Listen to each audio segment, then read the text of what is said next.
What's up, everybody, and welcome to another episode of Wrestling with Johners. This is episode 136, and this is another interview sponsored by Turnbuckle TV.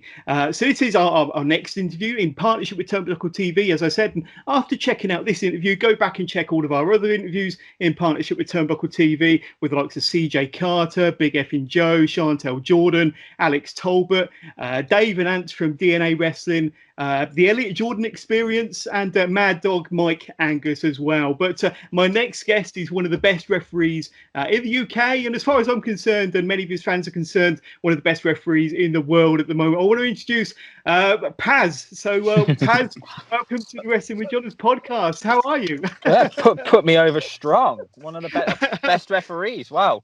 Yeah, well, I'll argue that all day, but you know, it's your podcast, so you can say what you want. There we go. But the thing is, you are kind of renowned around the UK. You've been doing it for 12 or 13 years. I know we spoke a little bit off air, but you've been refereeing for 12 or 13 years. So that experience and that exposure that it's giving you, referees are kind of more of a background player, but you've become a bit of a personality on the UK independent scene, haven't you? I mean, but you've certainly created a bit of a following and a bit of a fan following, I suppose, maybe because of the character and the personality that's created around you over the last dozen years or so. I'm always been told that people haven't paid to come see me. You know, people pay to see the wrestlers. I'm just there to do a job, and I always feel the same. You know, I at the start, before shows, I'll go out and see people that I know. You know, the regular fans that turn up that I know by name, and that I'll go and say hello and thank them for coming, because without them being there, I'm not going to get paid. But I'm under no illusion no one comes to see me. Yeah, but I mean, I need to ask you, it's a bit of a strange time, isn't it, at the moment? There's virtually no wrestling going on around the UK at the moment. How's life treating you at the moment? I mean, there's obviously no wrestling to be refereed, and a bit of a strange time. I mean, you're doing a lot of work on social media. You're posting videos off of YouTube and kind of trying to be a bit of a public service, I suppose, keeping people entertained with lost or forgotten matches. What sort of wrestling is keeping you entertained at the moment? Well, literally all the matches I'm showing are just are sort of personal favourites that I feel that people might not have seen. You know, a lot of people are just WWE fans, or they watch, AEW, or they know a bit of WCW, but they might not have watched some stuff from Japan or Mexico or sort of older matches. So hence why I've been sort of trying to share some of the lost gems from sort of wrestling's forgotten time, like a lot of Misawa matches and Tiger Mask and Dynamite Kid and stuff, people that a lot of this generation of wrestlers and fans might not have seen, Yeah. And what sort of matches in particular have you enjoyed catching up on recently? I shared Nigel McGuinness, Bryan Danielson from the Ring of Honor 6th anniversary show. Like Nigel McGuinness is one of my favourite wrestlers, so I'd quite happily sit and watch him all day. That was a forgotten gem for sure. So I actually sat and watched that entire one. Some of the matches I've sort of gone, that's a forgotten one, I'll share that. But this one I actually sat and watched and reminded me why Bryan Danielson was the best in the world and why McGuinness was on par with him. Yeah, absolutely. Couldn't agree more. But let's skip all the way back to when your kind of wrestling fandom was in its infancy. Well, when did you first kind of come across pro wrestling? Was it other members of your family watching pro wrestling on the TV? That tends to be the way that a lot of youngsters kind of fall into love with pro wrestling. But how did it kind of happen for you? My grandparents watched World of Sport. I don't remember watching it. And obviously my parents used to drink in a pub in London that was run by Wayne Bridge, the ex-British wrestler. And it wasn't until sort of 1992 when sort of we got Sky that I sat and started watching WWF. My first event I can remember was WrestleMania 8. I don't even know who I was watching it with or why, but I vividly remember watching WrestleMania 8, and from there it spawned. I watched up until sort of like 93, 94. Then when my parents moved, we didn't have Sky anymore, so I didn't get back into it until the Attitude Era, sort of early 98, sort of Rumble era, like Stone Cold was coming up and that, and I've been watching ever since. So. Yeah.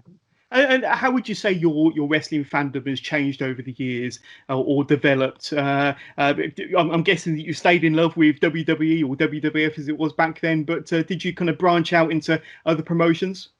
Not until I started training. I literally was a WWF fanboy right up until I started training. And when I started training, you get the wrestlers go, you should watch such and such. You should watch this. You should go and watch Dragon Gate, go and watch Ring of Honor. Like, these companies I've never heard of. So Yeah. you start Googling and start watching. And obviously now I don't watch any WWE. I don't watch AEW. I literally just watch a lot of AAA and a lot of Japanese stuff, like 90s Japanese stuff mainly. Yeah. That seems to be what I'm into at the moment. So Yeah.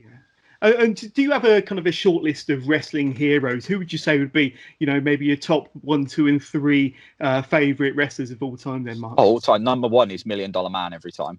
Right. Every time. Why is that? What's the connection with Ted DiBiase there? Just the way the man works. Just the guy was a workhorse. Like, everyone always remembers how great Ric Flair was at putting people over, but everyone forgets about Ted DiBiase.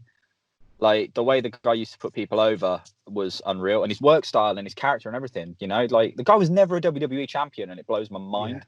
Yeah. Number 2 is probably Mitsuharu Misawa from Japan. Again, just the work, like, Japanese Hulk Hogan, literally second Tiger Mask, founder of Pro Wrestling Noah. He had some great battles with Kobashi in sort of the early 2000s. And 3 sort of flutters between a lot of sort of people. Nigel McGuinness is definitely up there in my top. Kurt Hennig, Mr. Perfect. Again, it tends to be guys that are decent workhorses as opposed to characters. Apart from the $1 Million Man, who obviously had a character, but I like a guy that can work, so to speak. Yeah, and some great choices there. Many of my favourites as well, to be honest with you. Now, I understand that before you became a referee, you donned the tights yourself then, Paz. So tell us a bit about that experience, because it was short-lived, I understand. You wrestled under a mask, a lifelong wrestling fan. But what kind of spawned that idea of starting training and becoming a pro wrestler yourself? Then I'm sure there's a story behind it. It literally was in 2007. I went to a friend's barbecue, met a mutual friend who was into wrestling. We chatted wrestling all night. Then he turns around to me and goes, "Oh, by the way, I'm a wrestler. You should come along to training. You seem to know what you're doing." Went along to training, liked it. I've always been a wrestling fan. I've taught myself how to bump by watching Tough Enough when we're kids, like you do. You watch the first series of Tough Enough, see how they bump, do it on your bed, like you do. So I had a basic understanding, and I knew how wrestling works. I think psychology-wise, being a fan since I was 6, you sort of know. Trained for a year or so, and there was this tag team that literally dressed as Power Rangers. And one of them was literally the same body shape, height, everything as me. And it got to a point where he couldn't make a show. And because I was one of the furthest along trainee-wise, it was like, you wear the outfit, wear the mask, no one knows the difference. You can take a bump, it'll be a squash match, get on with it. And I think I did 3 squash matches before I became a referee. But the plan was that I was going to wrestle. I wanted to be a wrestler. I had no intention of becoming a referee. I then obviously did these 3 squash matches. Yeah. The referee that was there at the time was going off to uni, and he didn't tell the guys that were running the company that he was going. He literally said, "Oh, in a couple of weeks, I'm going to uni," and they panicked. And again, they sort of said to me, "Well, you service along other trainees. You'd benefit the most from being in there as a referee." As everyone says, "Oh, it's easy. You just need to count to 3, 5, and 10." like everyone assumes. And it was like, well, you can get a better knowledge of how a wrestling match gets put together and how the guys work together in the ring from a refereeing perspective. Do this for 6 months or so, and you'll be ready to debut. And obviously that was like 13 years ago. I kind of found my role. It was like, actually, I'm a better referee than I'll ever be wrestler, because I'm not the biggest guy. My memory's not great. I can do chain wrestling and stuff like that, but if you asked me to put a 20-minute match together, I couldn't remember it all. But even back then, when you was kind of thrown in at the deep end as a referee, a stand-in referee at short notice, your intention was to carry on with your training as a wrestler, I was still training and to carry on donning the tights. But instead, you found out that you kind of had you were getting good or used to refereeing. So what was that moment when you realised that you were kind of starting to settle into the role as a referee then? It was more a case of I was doing it and people were telling me that I was good, not like blowing smoke up my backside, but they were, you can understand, like, without being told, I knew where to stand, when not to get in the way. I knew things that people at my level wouldn't necessarily understand. Like, I was giving time cues and I was checking on people off my own back without realizing. And there was guys that were refereeing that weren't doing that. Yeah.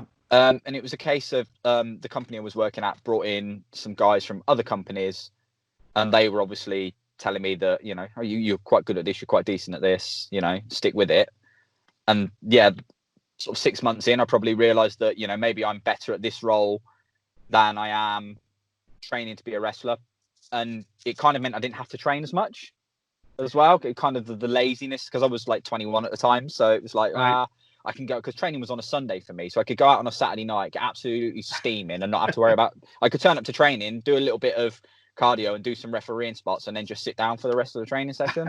So it was kind of like a little from column A, a little from column B. It was, you know, I'm good at it, but at the same time, I can still go and get plastered on a Saturday night and still turn up to training.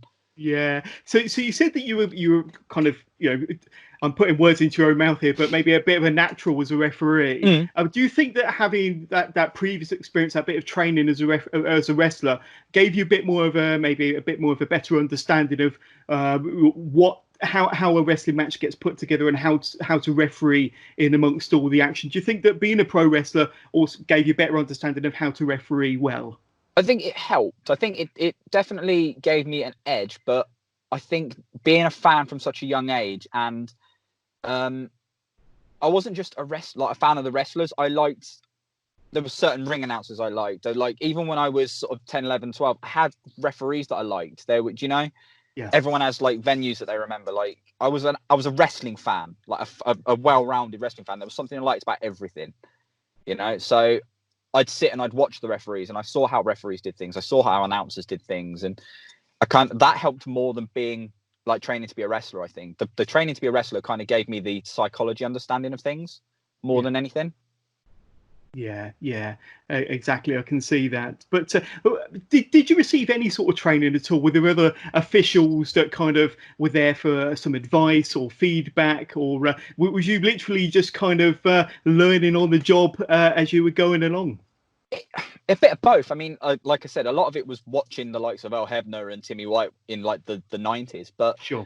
at the same time, when I was reffing, there was a guy that was a manager for a tag team. Mark, his name is, and I'll always credit him for helping me, for training me and stuff. He was managing a tag team, but he was also the referee for CSF at the time. And he was the one that after, like in the intervals and after shows, took me to the side and was like, right, you know, this is great. You're doing this well. You're doing that well. You know, this needs improving. Try it this way. Try it that way. And then he's always been the same. Like whenever I worked across and worked for CSF with him, he'd do the same.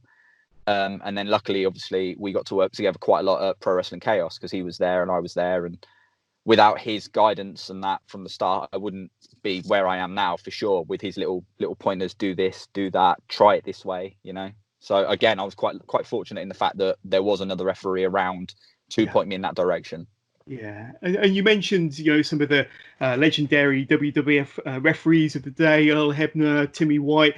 You know, I'm guessing when most of us are kind of watching a wrestling match and kind of studying the moves and studying the action between the two opponents, are you kind of paying close attention to what the referee's doing and their role within the match and trying to pick up tips from the referees in the match while everybody else might be watching the action? I am a lot now, like within the last 5 or 6 years. Yes, before that, not really. But I always striving to be better. There's always something I know I can do better, and I can't watch my own matches back because I literally pick everything I do apart. But I'll sit and I'll watch other referees and I'll go, I like the way so and so does that, so I'm going to try that. I like the way so and so does this, and I'm lucky enough to have a couple of phone numbers in my phone of referees within sort of bigger companies that I can get hold of and ask them, you know, how would you do this? Why would you do this and that? So I just strive to be better all the time. Yeah. And one kind of curious question. I've got quite a few curious questions about being a referee, but how you mentioned about, you know, doing a bit of cardio every so often, but how fit do you have to be a referee? Because when you're in the middle of maybe a 15, 20, possibly 30-minute match, I know the wrestlers are putting on, like I say, all of the action in the ring, but to keep up with them and to kind of look just as fresh at the end of the match as you did at the beginning of the match, which is something that I've noticed from a lot of referees, you must have a fair bit of cardio there. So is there kind of I don't know, do you have a certain fitness regime that you follow, a fitness routine in order to keep up with the wrestlers is what I'm trying to ask? Me personally, no. I mean, I can't vouch for anybody else, but I mean, when I first started, I was the only referee on a show, so I was used to doing 7, 8, 9 matches a night, Wow. like a show, should we say? Yeah. You know, so having a second referee whenever I'm on a show was a luxury. So it's kind of been ingrained into me to do an entire show. I'd much rather do an entire show, 7 or 8 matches, than do one half an hour Ironman match, because they're killers, being under the lights for so long. But I've always been into sports, so I've always had some form of cardio. I played football. I've got football coaching qualifications and stuff like that. I used to be a PE teacher, so I've always had some level of cardio. So I've not really noticed. I mean, when I've gone 6, 8, 10 weeks without a show, and I get back in the ring the first time, I notice it then. Right. But you know, like when I was doing it every weekend, it was just exercise. Yeah. But I mean, it's kind of something not many people would consider about the fitness of a referee. And you think about, some of the longer matches. Was it last year we had Tyler Bate versus Walter at Takeover Cardiff, and that went 43 minutes. And the referee in that match, you have to have some stamina to kind of be able to go for these longer matches, most definitely. But people don't always consider kind of the stamina, or how long or how the referee might be kind of suffering with exhaustion when you go into kind of like a 20, 30, 40-minute match. But it's always fascinated me. But let's talk a little bit about Progress then, because you've wrestled for many promotions around the UK, including Pro Wrestling Chaos, AWW, and probably many more. I think I would say a good dozen or so promotions that you're listed as a refereeing for. But Progress is probably the most famous promotion that you've refereed for. Yeah. When did you first get involved with Progress, and how did that kind of happen? Can you remember who approached who, or how you kind of fell into working for Progress? Yeah, I remember it exactly. Like back in 2011, IPW held this thing called the British Wrestling Trials, which the best way I can describe it is, imagine X Factor for wrestling. Awesome. It literally was a panel of wrestling promoters in front of a ring, and there was a room full of wrestlers, ring announcers, managers, referees, everything. And every wrestlers were given 4 minutes for a match. You had to go out there, do a match in 4 minutes. You were assigned a referee, a ring announcer, valets if you wanted them. And this was literally just tryouts, essentially, for these promoters to find new talent. Yeah. And obviously one of the guys that was there was John Briley. And Progress had only been going for 6 or 8 months at the time. This was within their first year. Yeah. And John was there. I went out. I think I did 5 or 6 matches in the throughout the whole thing, and I heard nothing back from anybody. Thought it is what it is. A couple of months later, I get a message from John. I knew nothing about Progress at the time. I literally just gone down there on the off chance that get some work. I get a message from John saying, "Hi, really liked what you did at the British Wrestling Trials. Chris Roberts can't do chapter 6." Which was the 1-year anniversary. Says, can't do chapter 6. We'd really like to give you an opportunity. We'd like you to come down for chapter 5, referee a couple of matches. We'll see how you gel with what we do, with us, with our wrestlers and our fan base, and we'll go from there. So I thought sweet, wicked. I didn't think anyone of it. It was just another booking. Yeah. And then obviously you turn up at the garage and you see the 400 people that are literally rabid wrestling fans. And you see the caliber of talent and the style of show, and it was daunting. And then obviously that led to me doing chapter 6 on my own, and then from there, I did a DVD extra for chapter 10, and then I've been on every London show since chapter 12. And when Chris Roberts gave up a year or so ago, 18 months ago, I've done every Progress show since then. That's impressive. That's really impressive. And it's mostly yourself and Joel, isn't it? Kind of the main referee and team for Progress, or certainly as far as I'm aware. But I mean, I want to think about the kind of the Brit Wres explosion, and when the UK wrestling scene, independent wrestling scene, was kind of super white hot. I mean, and it still is to a certain degree, but I'm talking 4 or 5 years ago, and being part of that, Paz, being part of that explosion, being part of that kind of Brit Wres, a kind of revolution, you could say, where the wrestling world was really paying attention to the UK scene. What was it like, not only being part of the UK scene at that point, but being part of possibly the hottest promotion, or one of the biggest promotions in the UK during that time? It must have been a pretty special experience when things were really taking off and getting super hot. I mean, it's surreal more than anything else, because I came in in 2007 when British wrestling had gone sort of down a bit. It had its resurgence in 2002, 2003, and then it sort of dipped again. You know, houses were only 30, 40 people. You were happy if you got 80 people in a crowd. You know, and then going to Progress and doing 400 people, you go, wow, this is impressive. And from there with Progress, they moved into the Electric Ballroom, and obviously, like you say, things have exploded. It's a surreal experience because, like, knowing that there's people in foreign countries watching what I'm doing, and then finding me on social media to give me stick for me doing my job. It's unreal. It's weird to think that there's someone in like Japan or in, you know, somewhere like that that's watching what I've done and then follows me on social media because they've seen me. It's hard to explain. It's unreal. Yeah. And, you know, I mean, I've had it. This is a weird one. You know, you'd go to, like I say, a ballroom show. I'll go and see, because I've got, you know, friends that are fans. I'll go and see them. The only time I see them is at shows. Yeah. And you'll be walking, because they'll always stand or sit in the same place. You'll go to see them, and there'll be some fan that's come from a foreign country that will scream my name and want a picture with me because they've seen me on an on-demand service. Whereas I can come back to where I live now, walk through Lidl or Aldi. I'm just another random guy doing my shopping. It's unreal. So I was right. You are a wrestling celebrity. It's not a celebrity as such. It's like, I know him from my on-demand that I pay for.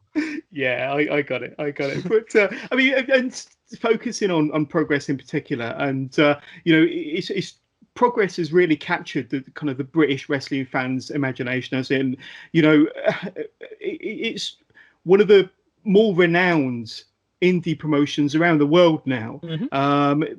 It all seemed to grow very organically with Progress, didn't it? But what do you think is kind of like the secret sauce to Progress, and why did it kind of grow into kind of the monster that it is now on the UK indie scene? I mean, I don't know. It just, to me at the time, it was another promotion. I mean, obviously, like I say, I've been there from I've done the Garage, the Ballroom, Brixton, Ali Pally, Wembley. I've done it all with them. I don't know. It just, like I say, it happened. I don't know what it was. I mean, it's mind blowing, isn't it? Really, Progress did shows without imports. Like, Progress put on shows that was just British guys. I mean, like, would half of the fans know who people like Nathan Cruz were? You know, without Progress. I mean, I knew Nathan from a distance. I'd heard of him, but I'd never seen him work. And then obviously got to see him at Progress, and now, you know, he's a good friend. I just think that the fact that Progress took a chance on guys and just let them do what they wanted to do, you know, like, it's always been a very free thing there. It's very much a case of, like, the two guys are put together, like John and Glenn and Jim at the time, and now Matt, will say, this is the idea we've got, this is the rough outline, but you feel it, you do what you want. Like, literally, this is the direction we want to go in. How you get there, whether you go round the trees or you go straight through, is up to you. And I think that helped a lot. I think that's the difference. It's a case of the talent have got the book, shall we say, as opposed to one guy going, I want so and so to go over and I want him to win this way.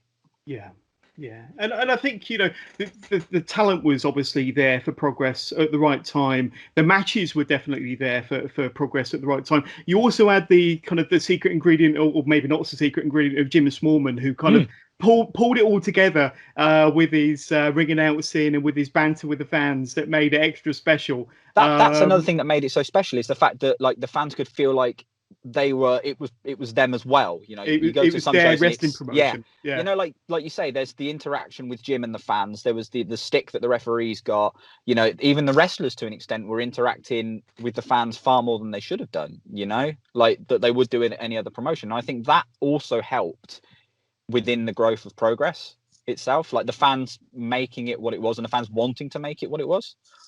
Yeah, and you look at some of the amazing, outstanding talent that's passed through Progress over the years. Obviously, you know, you've got the bigger names like the Pete Dunnes, the Mark Andrews, the Rockstar Spuds, the Mark Haskins, the Walters, the Robbos, the Jimmy Havocs. You know, and you're kind of there when these guys are, becoming megastars before your very eyes. Mm. That must be pretty special when you can kind of see these guys evolving in the ring, in front of your Progress fans, and becoming, a bigger, larger than life characters than they were before. Well, like I did all of the Endeavour shows as well. So obviously, refereeing all the Endeavour shows, I did the first matches of Ginny and Laura Di Matteo. I did Tony Storm's first match in Progress, Jack Sexsmith, Damon Moser. These guys, I did their first matches, and I've seen the evolution of the Jack Sexsmith gimmick from when it was a guy in a pair of Calvin Klein pants being a sex pest, essentially, to what it evolved into when he retired. And it's stuff like that that just blows your mind. Like seeing the evolution of essentially someone who was family before your very eyes. Yeah. And Ginny's another one. Watching Ginny when she first started to what she is now was unreal. It's literally night and day. And again, Tony Storm's another one. When I did her first match, she came out in, I think it was a purple 2-piece gear. She came out to Avicii, I think it was, and just did this very excitable, like blonde Australian girl sort of gimmick. And then you look at what she is now, it's unreal.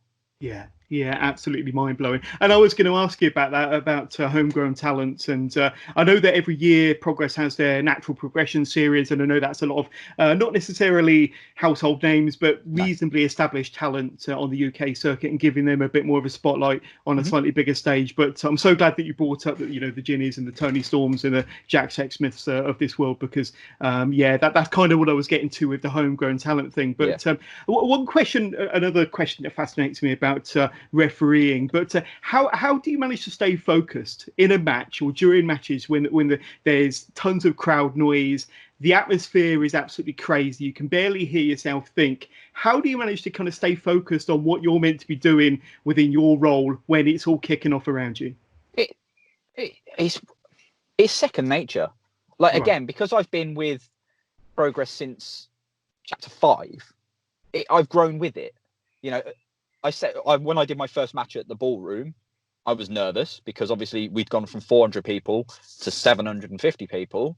And again, when we went to Brixton and Ali Pally, I'm nervous for the first one because it's a new venue, but you just switch off. It's just, I'm there to do a job. That's my job. That's my role. I'm there to officiate. What is happening outside the ring is not my concern. I mean, the only time in recent memory that it's been daunting would have been the Super Strong Style final last year, David Starr and Jordan Devlin. There was literally a point when we were stood in a triangle, roughly 6 feet apart from each other, and we couldn't hear each other. We're trying to pass messages to each other, but it was literally a wall of sound, and I've never felt anything like it. That's the only time I've ever been thrown off of what I'm doing, because it's essentially like when you see in the films when an explosion happens near someone and they just hear that sort of tinnitus sort of sound, and you just sort of see their lips moving, and it was exactly like that. And it was just this unreal moment of looking at Jordan and David and me, just all looking at each other out of character for that split second, going, what is going on? Like, how is this? This is unreal. Yeah. It was a really, I mean, that was an amazing occasion itself, but to be kind of dead center, smack bang in the middle of the ring when all that was going off, must have been, kind of awe-inspiring for you to kind of feel that surreal moment. But I don't know if I interrupted you there. Was you No. It's just one of those. That's the only time it's ever happened. Like I say, it's a job. It's just, I've done shows in front of 27 people and a guide dog, and I've done shows at the Royal Albert Hall and Wembley Arena. It's just, whether it's 10 people or 10,000 people, it's the same, Yeah, indeed. Another curious question then. So how do you learn not to get in the way of the action during a fast-paced match when there's lots of different moving parts then, Paz? Tell us about that. I know, once again, it's something that you learn. It is part of your kind of refereeing job, but it must have been, kind of something that you had to kind of learn at the very beginning and develop into the refereeing role. But how did you kind of learn to stay out the way of all the action? What's the best technique? At the time, when I started, it was very much learn the hard way. If I'm in the wrong corner, I've got to move quickly. But you get to learn certain, like if you're working with a TV camera, you work a U shape. So say 4 sides of the ring. Say the camera is on the north side of the ring. Yeah. You don't walk along that top north side section. You stay from top left. You work a U. So you literally, say if the camera's here, you work this side. So you work the camera. You never cross the camera. So That's how you literally walk. So you're walking back towards, but you're working with the wrestlers. So if you try and always stay on the right side of them, you're never going to get in the way. If that makes sense. Does that make sense? It like does it's indeed. easy. It's easier in my head to. It's just something that happens. Yeah. Like tag matches are easy because they'll always work a neutral corner. Right. And the heels will work their corner, so you know that roughly you can stand in the face's corner. The only time you're going to be in the way is if a tag's going to be made, so you can move out of the way of that. But it's very much certain wrestlers. Certain wrestlers have certain moves, and you know that they're going to use certain corners for certain spots. And places like Progress, the guys work a lot with the camera crew as well to say, I'm going to do this move, I'm going to aim for this side of the ring. Right. So they know to get it. So I know that, okay, this move's coming, it's happening that side of the ring, I'll stand over here, I'm not going to be in the way. Yeah. So it like I say, it's just working with everyone around you. It's certain, like I say, certain people have certain moves. There's certain spots that happen certain sides of the ring. It's just so many years of working with people like Robbo and Kyle Fletcher and Cara Noir, you learn what their moveset is.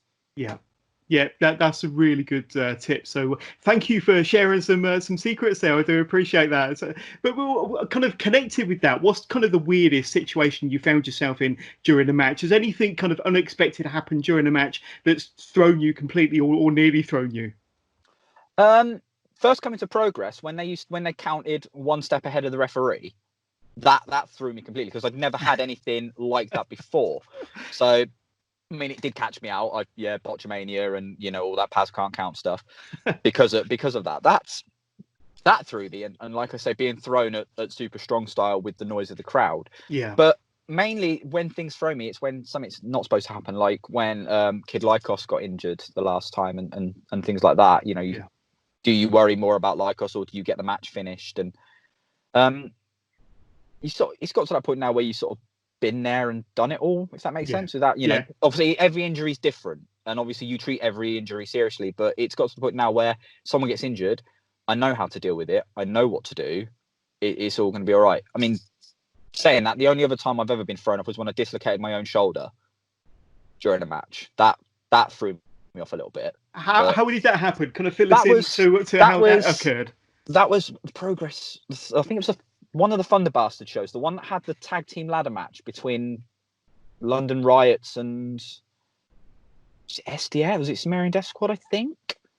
And one of the London Riots goes to climb the ladder, but the ladder's not set out properly.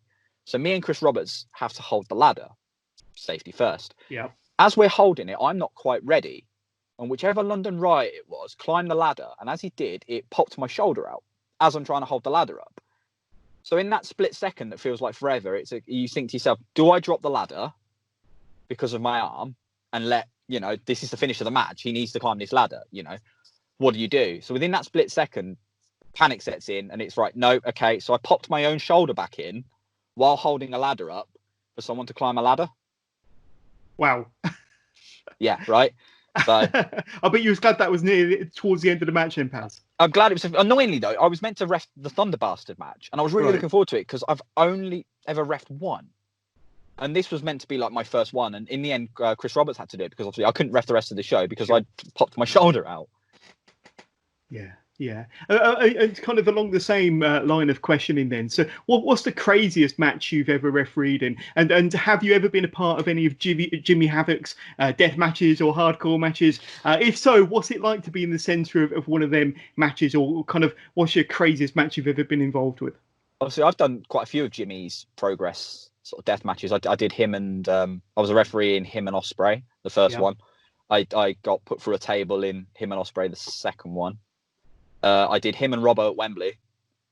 Wow, that was a really, really history-making, memorable match. Yeah, right. They again, like, it's part and parcel of the job. I've learned tricks to death matches. Like a lot of the times, if they're using a chair or a tray, I know to ask them what the last spot with that tray is because I want that tray to count on. Yeah. When they're done, because obviously I don't want pins and stuff in my hands. I've learned to carry gloves, and I always bring a towel to the ring with me if I'm doing a death match, because sometimes it's happened in one of the Progress matches with Jimmy. You can see me physically hand him a towel because he's bleeding so much. It's not my favourite type of match, should we say? But if I need to ref one, I'll ref one. They're far more interesting than, say, a submission match. Sure. But I mean, that was going to be my next question, is when you're kind of refereeing those hardcore matches and you've got broken light tubes on the canvas, pins or whatever, and having to kind of, you know, count to 3 or just any sort of count with your hands. What are you looking for? Any blank bit of canvas that's not covered in weapons and thumbtacks to be able to plant your hand down on? Yes and no. Like, if I know that there's something to hand that I can count on. Like, if there's anything, frying pan, chair, anything, if I can grab that and count on that, I will. But I mean, there's been times when I've had to count a pin, and I've got pins in my hands. You know, you just adrenaline gets you through. Like, I've had it before where I've got out the ring, gone to the back, and wondered why my feet hurt. And then you look in the bottom, and there's sort of 20, 30 thumbtacks in the bottom of your shoes. Oh, of course that would make sense. But again, it's weird. I'd much rather ref one, because Jimmy's really safe. As mad as it sounds, I'd much rather be in a referee a death match with someone like Jimmy Havoc in it, who knows what he's doing, than 2 guys that just want to do it for giggles, you know? Sure. Yeah. Totally. Let's go on to the first of our listener questions then. So this is a guy called Kieran Reid. He's a friend of the show. He's been on the podcast a few times before, and very close to our Wrestling with Johners Facebook community page. And he's been to an awful lot of Progress shows. But he's got a question, and he's asked, you've refed so many matches for so many different companies. What's your favourite 5 matches that you've refereed? So your top 5, if you don't have to list them in any particular order, but if you've got a list of matches that you've that you've enjoyed refereeing the most. Any 5, just in no order. Lord Jonathan Windsor versus Wild Boar, because it was my first Progress match at Chapter 5. Yeah. So that one purely because it was the first Progress match I'd ever done. Love it.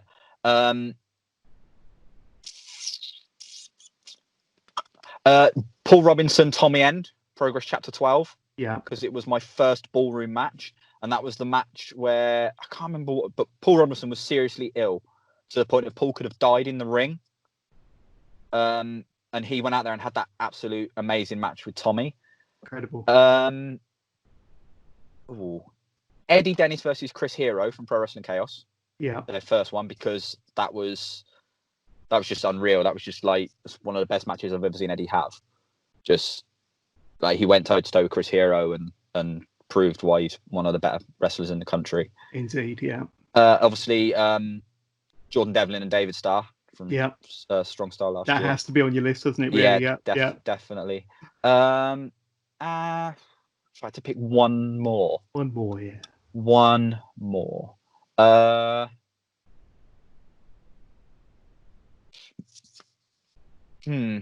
really enjoyed doing Miko Satomura's title win against Jordan Grace at Ali Pali, Super Strong Style again, purely because there's no one like Mako. As weird as it sounds, like, her English isn't great, yet she has this way of communicating with you. I mean, I understood exactly what they were doing in their match just by watching Mako mime it all. Yeah. And there's just this presence of Mako Satomura in the ring. There's just this unbelievable presence of her. And again, honorable mention would probably be Pro Wrestling Eve. I did Viper versus Mako Satomura in their first She-One tournament. Yeah. And again, that was another hard-hitting, like, stand-up Japanese style, like, strong style match. There's just something about the way that woman works that's unreal. Yeah, and I think you've listed 5 or 6 matches that we should all go back and revisit and watch again. At the soonest possible opportunity. That's awesome. I think it's, would be silly of me not to mention Progress's biggest show, Hello Wembley, from, I think it was August 2018. So September 30th. Was it right? Yes. And that experience, Paz, of being in front of, was it 4,500 people at Wembley Arena? So not stadium, but Wembley Arena. Yeah. Certainly Progress's biggest show to date in their history. What was it like, kind of officiating at such a special event? And of course, you've wrestled in front of, large crowds before. That was probably the largest, or maybe you've had large. I'm not sure. But tell us about that experience of officiating that night at Hello Wembley. That was definitely, like, how many people in this country can say that they've been on a show in front of that many people? Yeah. There's a handful of people that can say it.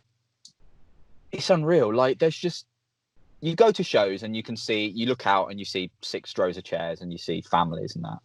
We went to Wembley. You stand in the middle of that ring and you can feel all the eyes on you, and you look out and there's just people and people, and it just fades into black, and you just see people and people and people all the way into the darkness.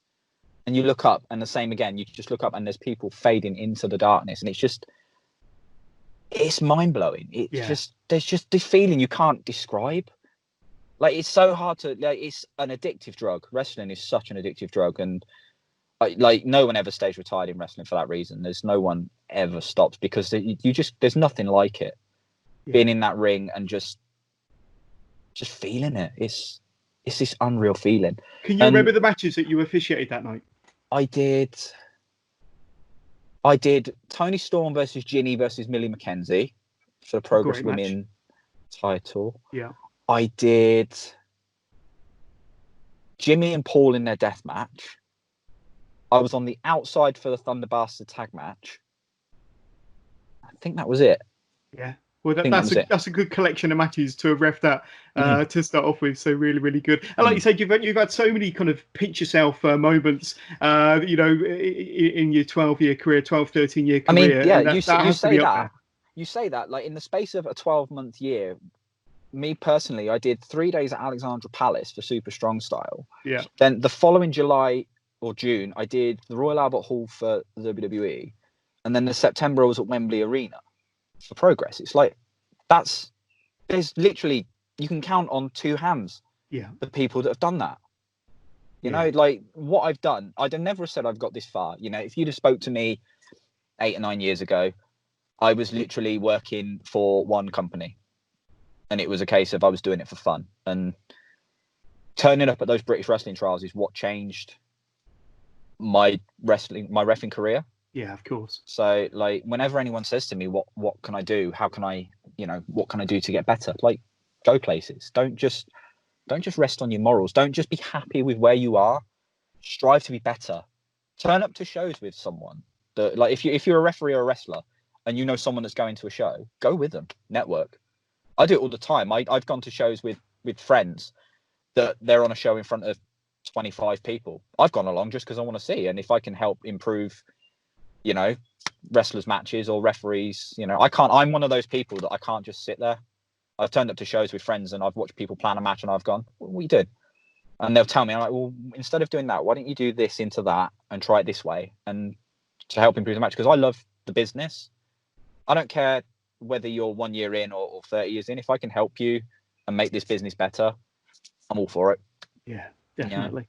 Yeah, and you touched on Progress's relationship with WWE and how that's given you some fantastic opportunities. You mentioned having an experience. You refereed for NXT UK Royal Albert Hall, if I'm not mistaken. But tell us about some of these opportunities that you've had with Progress's relationship with WWE, and is it something that you kind of look back on with fondness? Tell us about some of those experiences.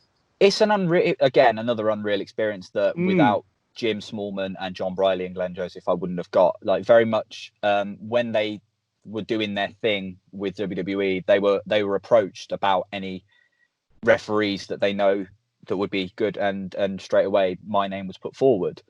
And I remember taking my wife and my son out to Oxford. We were just going to go out and have dinner.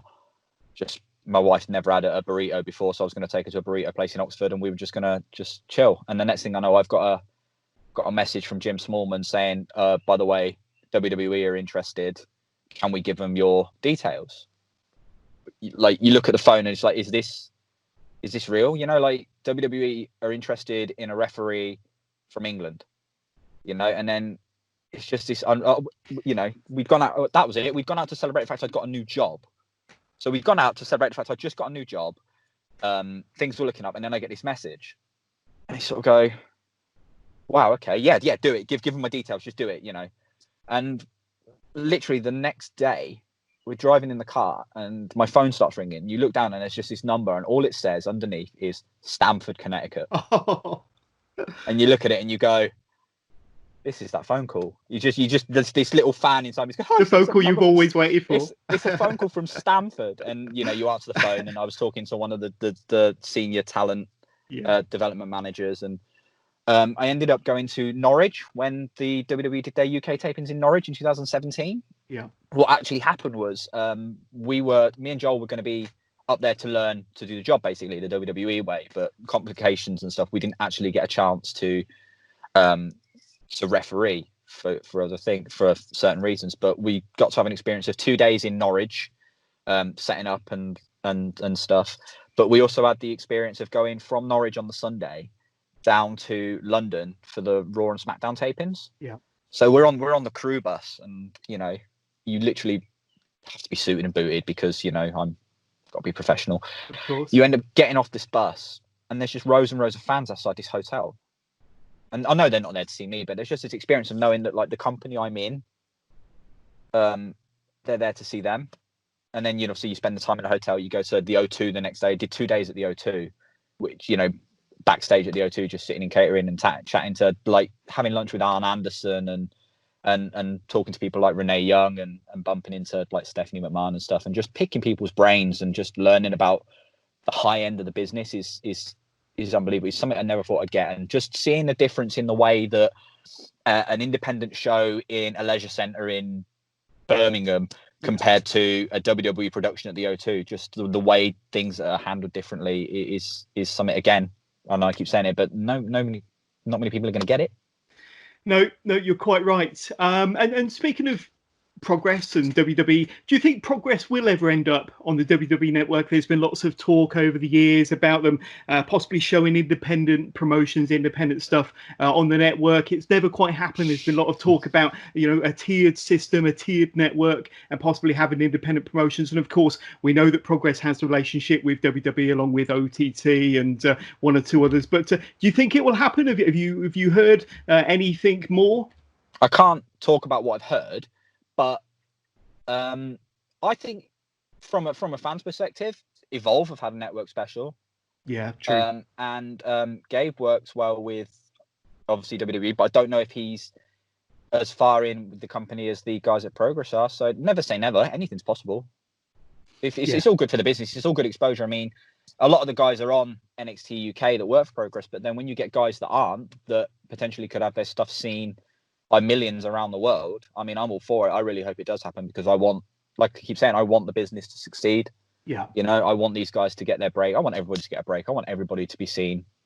I think everybody deserves a shot in this business. Totally. I've got another fan question. Another guy that goes to a lot of Progress shows all over the country. His name is Ashley Clements, friend of the show. How much heat did you get from the end of the Paul Robinson-Carl Fletcher match at the last Progress show then, Paz? So I don't know if you want to kind of explain what happened, but it was when Robbo was defending his Proteus title against Carl Fletcher, and it was, some might say, a controversial ending to the match. Yeah, basically, Robbo has a Proteus title, and the Proteus title is very much like this. It's one of a kind. It's very much, if you're the champion, you set the rules and the match type for this title. So it's Paul Robinson's a champion. It's currently set under Robbo's rules. Now, to quote Paul Robinson, you either knock him out or tap him out. Yeah. That's the only way you can beat him. Now, obviously, if you're a fan of fight sports, you understand that a knockout is not necessarily completely KO'd on the floor. The finish came when Robbo had Kyle in the corner and he's laying in punches, and Kyle's not defending himself, not intelligently defending himself. So I've made the call to stop the match, obviously to the dismay of 750 fans in the Electric Ballroom. I did my job, and funnily enough, I break the fourth wall a little bit, but before with the match, we're sat there and I'm sat with Paul and we're going through the match, and he tells me the finish, and I looked at him and I said, you do realise I'm going to get the heat for this finish? I said, I'm going to be the one that cops the blame for it. And he went, good. He said, perfect. He said, that's perfect. He said, it's what we want. He said, he said, fuck him. It's a legitimate fight. Yeah. He said, in a legitimate fight, you'd stop it. So as long as you do your job, we ain't got a problem. And credit to Paul, out of nowhere after the match, he got on the microphone and defended me. I know it was part in character, but at the same time, you sort of think to yourself, he didn't have to do that. He got on the mic and said, no, you leave Paz alone. He did his job. He stopped the match when, he wasn't intelligently defending himself. But it's a different take on wrestling, which is great. And I love the fact that I got the heat. It's like people, like I said, people assume that a knockout is just the guys on the floor passed out. No, a technical knockout is like you not intelligently defending yourself. If I feel that you're not defending yourself and not looking after your own well-being, I'm a referee. I'm there to do that for you. Yeah. So it's a great take on a different style of wrestling match. Totally get it. And it's one of those that gets the fans talking. But thank you for explaining that, and thanks for Ashley and Kieran for asking those questions. Really, really appreciate it. My last few questions for you then, Paz. So I've got to ask you about this retirement tour. So it's kind of you got the retirement tour T-shirt. Now, I think I'm saying that this kind of came about a few months ago, and it was announced on your social pages that you were retiring as a pro wrestling referee to allow you to focus on other things. And that you're going to celebrate your career with the retirement tour. So first of all, what prompted the retirement in the first place, and what was the idea behind the tour? So tell us, fill us in. There's a multitude of reasons to why I want to step away. I've got a 2-year-old daughter that, I've spent a lot of weekends away, so I've not had the chance to do a lot of things that I'd want to do with my family. It's very much a case of doing things with my family has to fit in around wrestling, which isn't fair on my family. Doing it for 13 years, it's like I've done what I can. I've hit that glass ceiling. Like I said, I've done the Royal Albert Hall, I've done Wembley Arena, I've done Super Strong Styles. There's not much more I can do to progress in the role I'm in. There are so many good referees coming up that are 10, 12 years younger than I am that deserve the opportunity to show that they're such good referees. And me being stubborn and staying where I am isn't going to help the industry, isn't going to help those guys progress. So I want to give those guys the opportunity to step up. It's very easy for people to say, oh yeah, I want to do what Chris Roberts does, or Joel does, or Chris Sharp, or me. Well, here you go, I'm stepping away. Prove you can do it. Come on, take my spot. My spot is there for the taking. Come and get it. Come and prove to this country why you are better than I am. I want to go out on my own terms. I don't want to stop because I'm not getting booked anymore. I don't want to stop because I can't get up off the floor quickly, or I'm a hindrance to a wrestling match. I want to go because it's my time. And that's what it is. And the T-shirt was not my idea at all. It's a great T-shirt. It was very much a laugh and a joke, because I've always said I'll never get merch because I'm just a referee. No one will ever buy it. And one of my friends jokingly said he wants to design a retirement tour T-shirt. And it literally came about. I was like, right, okay, we'll do one with the stipulation that 100% of the profits goes to charity. So neither me nor my friend see 1 penny of anything from those T-shirts that get sold. It all goes to Parkinson's UK. That's really cool. Because also my father-in-law suffers from Parkinson's. So I want to do, again, I want to change the wrestling business by doing what I've done and leaving and letting other people progress. I also want to change lives one last time with this T-shirt. So hence why when I plug this T-shirt, I'm not seeing a penny of it. Yeah. Honestly, I last month when I put the money into Parkinson's UK, I put a screenshot up of it coming out of my bank and them thanking me for the money, so that no one knows, so that people know that I'm not stiffing, I'm not keeping the money. It's legit. Everything's going to Parkinson's UK for it. And where can we get the T-shirt? Where can my fans go to find out more about the T-shirt? It's on Motif. What I'll do is I'll send you the link when we're done, and if you put the link up with this or whatever, because it's a long link and I'm not entirely sure what it is. People say to me, "What is it?" and I just copy and paste it out of the notes section on my phone and send it to them. But it's to be fair, you can get it as a T-shirt, a vest, a hoodie. There's a women's fit T-shirt and the baby grow. Nice. Right. Super. But you mentioned earlier that wrestlers don't stay retired forever, Paz. I'm not saying that you'll ever get back into refereeing again, but wrestling is in your blood. It's in your DNA, isn't it? Yeah. What sort of involvement? You must have some sort of involvement with wrestling somewhere down the line, or have you got any plans for something wrestling related you want to do in the future? Well, obviously, outside of Progress, I work a lot with a company called EWW in Hastings. And down there, I'm training 3 referees when I Right. can. Like, I mean, spend a lot of time with them at shows, and we have a group chat and stuff. And wherever I can give back to wrestling, if someone rang me up and said, could you come down and do a training seminar with 15 of my guys so they could, I'll come and do it, because it's progressing the wrestling business. Yeah. I know that in 3 years' time, I've got to come out and do one of my friend's retirement matches, because he's retiring in 3 years and he's told me I have to do it. So I know in 3 years' time, I'm going to have to ref at least one match. But it's always never say never, I love wrestling. Even if somebody messaged me and said, can you come down an agent? Can you come down and just help ring crew? I'll do it, because I love wrestling, Of course. Wrestling's been in my life a lot longer than anything else I've got, I've been in wrestling 14 years. I'm 32 years old, Yeah. So, it's one of them things, it's been around, It will never disappear. It will never disappear. No, exactly, yeah. Final 2 questions, and they're quick questions. What's your favourite pro wrestling match ever as a fan? Autumn Navigation 2003, March 1st, 2003, Pro Wrestling Noah, Kenta Kobashi versus Mitsuharu Misawa for the GHC heavyweight title. Pretty cool. It's an absolute banger of a match. It's like there's tiger suplexes from the ramp to the floor, and just 2 guys that are longtime friends just knocking 7 colours out of each other for the love of wrestling. Superb. And what's your proudest moment ever being a pro wrestling referee? See, there's a few. There's a few. Like if I could give you, give us as many as you want. Yeah. Obviously, my parents saw me ref in front of 25 people in a school hall, 10 minutes down the road from me, 10, 11 years ago, and then they also came to the Brixton show for Progress. Right. Yeah. And knowing that they were in the crowd, seeing where I'd come from and where I was at the time, was a big one. Obviously, stepping out at the Royal Albert Hall, because I wasn't allowed to tell anyone I was there. The only person people that knew were there was my wife and my parents. So then walking out and then hearing people in the crowd that go to shows, seeing me and genuinely being happy for me is another one of those moments. Yeah. And taking my daughter to her first wrestling show when she was 5 months old. Nice. Just getting her in a wrestling ring and just knowing that she was in the crowd. It's just something about it. All of my favorite things that have happened to me in wrestling don't involve anything in the ring. Or botching a 619 at Ali Pali, I suppose, would be up there.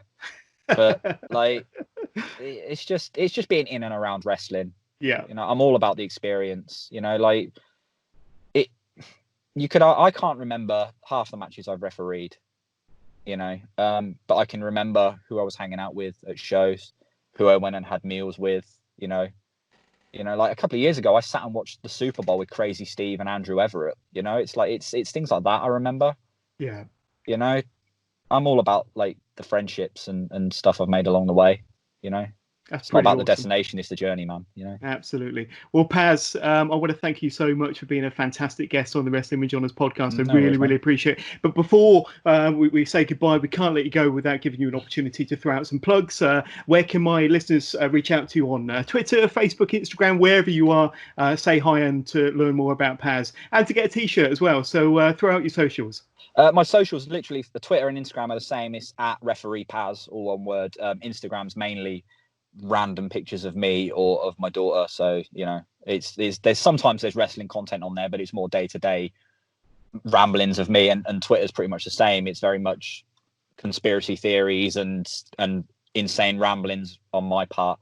And as for the t-shirt, I'll send you the link and we'll go from there. I love it. Yeah. So along with all of your socials and the link to the merchandise, I'll add it to the description of this podcast. So just click into the description of this podcast and you can click on any of the links there and say hi to Paz or buy a t-shirt. And it will go to a good cause. It's a charity t-shirt. I'm not plugging it because I want the money. It's literally, genuinely 100% of each t-shirt goes to, I think it's the t-shirts I think are £15 and I think it's £8.60 something goes to charity from each t-shirt. So it's over half of the money goes to charity. So I don't see a penny of it. So even if you just need a t-shirt to walk the dog in or something to just clean oil up from under the car, it's an expensive oil rag, but it does go to charity.